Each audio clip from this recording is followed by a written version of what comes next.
வணக்கம் தலைவா, அனைவருக்கும் இனிய வணக்கம். இன்னைக்கு நம்ம இந்த ஒரு வீடியோவில் எதை பற்றி பார்க்க போகிறோம் அப்படின்னு பார்த்தீங்கன்னா, தமிழக அரசு போக்குவரத்து கழகங்களில் முக்கியமான தகவல்களை பற்றி இந்த ஒரு வீடியோவில் நம்ம பார்க்கலாம்.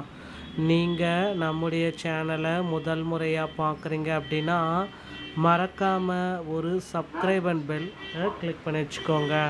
ஸோ தமிழக அரசு போக்குவரத்து கழகங்களில் காலி பணியிடங்களை இந்த ஆண்டுக்கு உண்டான காலி பணியிடங்களை எப்பொழுது நிரப்புவாங்க என்பவனை பற்றி இந்த வீடியோவில் பார்க்கலாம். நீண்ட நாள் எதிர்பார்த்த டிசிசி, ஸோ டிரைவர் கம் கண்டக்டர், இந்த டிசிசியோடைய அப்பாயின்மெண்ட் ஆர்டரு எப்போ சார் நமக்கு வரும்? டிசிசி அப்பாயின்மெண்ட் ஆர்டரு வருமா வராதா, இதை தான் எல்லாருமே கேட்குறாங்க. டிசிசியோடைய அப்பாயின்மெண்ட் ஆர்டருங்க. ஸோ அப்பாயின்மெண்ட் ஆர்டரில் நிறைய குழப்பங்கள் நீடிக்குது அப்படின்றத எல்லா தரப்பு மக்களுமே குறிப்பிட்டே சொல்கிறாங்க. எங்களுக்கெல்லாம் அப்பாயின்மெண்ட் ஆர்டரே பார்த்திங்கன்னா இன்னும் ரிலீஸ் ஆகலை, நாங்கள்லாம் ரெடியாக இருக்கோம். ஆனால் ஒரு சிலருக்கு அப்பாயின்மெண்ட் ஆர்டர் போயிடுச்சு, ட்ரைனிங் பஸ்ஸு ஓட்டிகிட்ருக்காங்க அப்படின்ற மாதிரி சில தகவல்கள் வந்திருக்கு. இந்த தகவல்களுடைய அடிப்படையில் உண்மைத்தன்மையை நம்ம என்ன சொல்லலாம் அப்படின்னு பார்த்தீங்கன்னா, டிசிசியில் பார்த்திங்கன்னா தற்காலிக ஓட்டுநர்கள் தற்சமயம் அதிக அளவில் எடுத்துகிட்டு வராங்க அப்படின்ற தகவல் வந்துட்டுருக்கு. ஸோ இது பார்த்திங்கன்னா டிரைவர் கம் கண்டக்டராகவும் எடுக்கிறாங்க, டிரைவராகவும் எடுக்கிறாங்க, டிரைவர் தனியாக கண்டக்டர் தனியாகவும் எடுக்கிறாங்க அப்படின்ற மாதிரி தற்காலிக ஓட்டுநர்கள் தமிழகம் முழுவதுமே அதிக அளவில் எடுத்துகிட்டு வராங்க அப்படின்ற மாதிரி சில தகவல்கள் வந்துருச்சுங்க டிரைவர் கம் கண்டக்டரில். ஆனால் இப்போ இருக்கிற சுச்சுவேஷன் பிரகாரம் பார்க்குறப்போ உங்களுக்கு பணி நியமனங்கள் எப்பொழுது இவர்களுக்கு வழங்க போகிறாங்க, டிசிசியோடைய அப்பாயின்மெண்ட் ஆர்டரு எப்போ சார் நமக்கு வழங்குவாங்க அப்படின்ட்டு நீங்கள் கேட்டுகிட்டே இருக்கலாம். ஸோ டிசிசியோடைய அப்பாயின்மெண்ட் ஆர்டரு இது ரொம்ப பேர் வெயிட் பண்ணிகிட்ருக்காங்க தமிழக அரசு போக்குவரத்து கழகத்தில். ஸோ டிஎன்எஸ்டிசியை பொறுத்த வரைக்கும் கிட்டத்தட்ட இந்த 3274 மக்கள் பார்த்திங்கன்னா இந்த அப்பாயின்மெண்ட் ஆர்டருக்காக வெயிட் பண்ணிகிட்ருக்காங்க. ஸோ கிட்டத்தட்ட இவர்களுக்கு பணி நியமன ஆணைகள் இன்னும் ஏன் வழங்கலை அப்படின்ற ஒரு கேள்விக்குறி, ஒரு பேச்சுவார்த்தை தினசரி போயிட்டு தாங்க இருக்குது.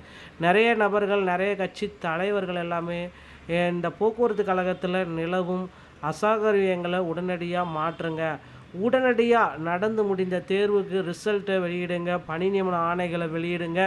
ஸோ செய்முறை தேர்வுடைய இறுதி கட்டமாக யார் யாரெல்லாம் செலக்டட் கேண்டிடேட்டோடைய லிஸ்ட்டையாவது வெளியிடுங்க.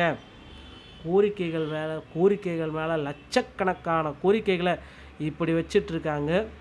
ஸோ அரசு தரப்புலேருந்து இதுக்கு என்ன பதில் சொல்லுவாங்க அப்படின்றது இன்னும் தெரியல. ஸோ போக்குவரத்துறை அமைச்சர் சிவசங்கர் பார்த்திங்கன்னா இதற்கு இன்னும் சரியான பதிலடியே கொடுக்கல அப்படின்ற மாதிரி நிறைய பேச்சுகள் போயிட்டுருக்கு. ஸோ போக்குவரத்து கழகத்தில் புதிய அறிவிப்புகளாவது வெளியாகும் அப்படின்ற மாதிரி மக்கள் வெயிட் பண்ணிகிட்ருக்காங்க. ஆனால் அந்த அறிவிப்புகளும் இதுவரை வெளியிடலை. இது எல்லாமே எதிர்பார்க்குறப்ப போக்குவரத்து கழகத்தில் ஒரு பணி அப்படின்றது கனவாகிடுமா? ஸோ இந்த டிரைவர் கண்டக்டர்லாம் இனிமேல் பார்த்திங்கன்னா கனவுல தான் டிரைவர் ஆக முடியும், கண்டக்டர் ஆக முடியும் அப்படின்ற மாதிரி போயிடுமா அப்படின்ட்டு நம்ம மக்கள் எல்லாமே வெயிட் பண்ணிகிட்ருக்காங்க. ஸோ அவர்களுக்கு ஒரு நல்ல செய்தியை தமிழக அரசு போக்குவரத்து கழகம் கண்டிப்பாக கொடுக்கும். ஸோ போக்குவரத்து துறையின் சார்பாக நல்ல செய்தி கண்டிப்பாக வரும் மக்களே. ஸோ பொறுத்திருந்து நாம் பார்க்கலாம். போக்குவரத்து கழகத்தில் புதிய நியமனங்களுக்குண்டான அறிவிப்புகளை பற்றினும் நமக்கு சில முக்கியமான தகவல்கள் வந்த வண்ணம் இருக்குது. 2026 ஸோ இப்போ இந்த 2026 தேர்தல் வருது. தேர்தலுக்கு முன்னாடியே டிஎன்எஸ்டிசியில் டிரைவர் தனியாக கண்டக்டர் தனியாக எடுக்க போகிறதா தகவல்கள் வந்திருக்குங்க. ஸோ டிரைவர் ஒரு தனியாக ஒரு 8000 பேரையும், கண்டக்டர் தனியாக ஒரு 10,000 பேரையும் எடுக்க போகிறதா தகவல் வந்திருக்கு. ஏன்னா அடுத்து எந்த கட்சி ஆட்சிக்கு வந்தாலும் சரி, அதில் ரொம்ப முக்கியமானது அப்படின்னா இந்த போக்குவரத்து கழகத்தில் அனைவருக்கும் இலவசம் பேருந்துகள் பார்த்திங்கன்னா மகளிருக்கு இலவசம்னு சொல்லியிருந்தாங்க. பார்த்திங்கன்னா இனி அனைவருக்கும் இலவசம் அப்படின்ற ஒரு அறிவிப்பு அனைத்து கட்சிகளுமே வெளியிடும். ஸோ கண்டிப்பாக போக்குவரத்து கழகத்தில் ஒரு புதிய அறிவிப்பை விரைவில் நம்ம எதிர்பார்க்கலாம். டிஎன்எஸ்டிசியில் இந்த தகவல்கள் அனைத்துமே உங்களுக்கு ரொம்ப பயனுள்ளதாக இருக்கும் அப்படின்னு நினைக்கிறேன். வீடியோ உங்களுக்கு பிடிச்சிருந்தால் நீங்கள் நம்முடைய சேனலோடு இணைந்திருங்கள். மீண்டும் ஒரு நல்ல தகவலோடு நான் உங்களை சந்திக்கிறேன். நன்றி, வணக்கம்.